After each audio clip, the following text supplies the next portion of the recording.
بەڵێ کاک دڵشاد لە هەولێرەوە هەر دڵشاد بی کاکە دڵشاد فەرموو. السلام عليكم ورحمة الله وبركاته. عليكم السلام ورحمة الله وبركاته. كاکە دڵشادی خۆشەویست. رحمة خواد لەبی سەربەرز مامۆستا جانی من. والله ئەمە دوو پرسیارمان هەیە. پرسیاری یەکەم ڕەحمەتت بدی. دایم ئەو کێشە دروست دەبی لە ناو عائیلەی کورد. دایم ئێمە هەموو کات دەڵێین ژن و پیاو، یعنی بەڕاستی ئەو کێشەمان لا دروست بووە هەموو کات ئایا دەستنوێژ لە ئافرەتەکە دەشیان ئافرەتەکە دەستنوێژ لە پیاوەکە خۆی دەشێ. دایم ئەو کێشانەمان هەیە بەڕاستی ڕوونتر ئەگەر مامۆستای بەرز واضحتر پێمان بگەینی. پرسیاری دووەم ئەوەیە برادێکم دەوام دەکات لە هوتێلێک، برادێکمان دەوام دەکات لە هوتێلێک زا لەو هوتێلە بەس لە ستورەکە دەوام دەکات، لە ساڵۆن دەوام لە ساڵۆنەکەی دەوام دەکات. زا ئەو هوتێلە بڵێن بەشی مەشروباتشی لێیە، بڵێن زا ئەو پارەیە لە ئەو کەسێ حرامەیان حەڵاڵە. بەچاوان ئێستا لەسەر هەردوو تەوەرەکە قسەت بۆ دەکەم. پرسیارەکان تەواو کاک دڵشاد گیان. ڕەحمەتی خوا ڕەحمەتی خوا لە هەموو لایەک بێ و خوای گەوراگەی لە هەموو لایەکمان بێ. بەخوا دەست پێرم برام. کاکە دڵشاد فەرمووی لەبارەی دەستنوێژەوە. بەڕێزان دەستنوێژ لە مەسەبی ئیمامی شافعیدا بە تێگەیشتن ئەو لامەستم النیساء کە من خۆم پەیڕەوی ئەوە دەکەم دەستنوێژ لە هاوسەرت پشۆوە، واتە هەر دەستت بەر دەستی کەوت لەمز ئێستا مۆبایلێکی لەمز دەست لێدا بەبێ ئەوەی ویستت لەسەری بێ دەستنوێژت دەشکێ. واخ بە دەستنوێژەکانش قەڵەز مەبن. الحەمدولله ئێستا وەسایلی دەستنوێژ و ئەوانە ئاسانە لە ماڵەکانماندا.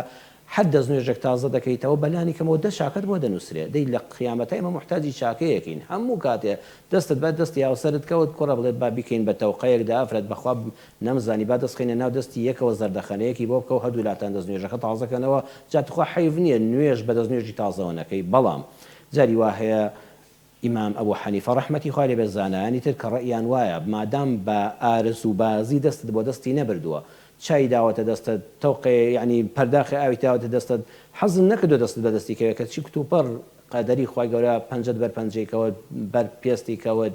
ئێتر لەم حاڵەتانەدا ئەوان دەفەرمونون مادام ئارەزووی لەگەڵا نەبووە دەستنوێژ ناشکێ. وەگە کەسێکیش ئەوەندە بە دەستنوێژ هەڵگرتنەوە ناڕەحەت بوو یان دەچێ ماڵی هاوڕێیەکت ئەچی بۆ عیادەیەک لە ماڵەوە دەستنوێژت هەڵگرتووە لای قاپی سارەکەت بۆ خێزاند کردەوە یان بۆت پێوەدا پەنجەت بەر پەنجەی کەوت ئێتر پێویست ناکە ئەوەندە لەسەر خۆتی قورسکەی. دەستنوێژ لەو شوێنانە بە ناڕەحەت هەڵدەگیرێتەوە دەستنوێژەکە نەشکاوە.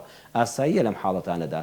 کەسێک نەخۆشە نەخۆشی پێستی لەگەڵایان سەرمای دەبێن ئاوی گرم دەست ناکەوێ نیکا بە کێشەی ماڵ. ئەگەر هەڵی گریەوە لە مەسەبی شافعیدا کە خۆ من ئەوە جێبەجێ دەکەم بەڕاستی زۆر زۆر زۆر چاکترە.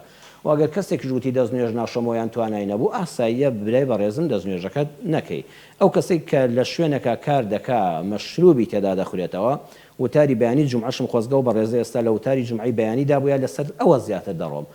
پێغەمبەر صلی الله علیه وسلم دەفەرمێ هەر کەسێک بڕوای بەخوا و بە پێغەمبەری خوا هەیە صلی الله علیه وسلم با لەسەر مێزێک لە شوێنێک ئامادە نەبێت کە مەی و قەدەغە کراوەکانی تێدا بەکاربێنرێ و بخوێنرێتەوە ئیلا مەگەر ئەو کەسە هیچ دەرەتانێکی نەبێ.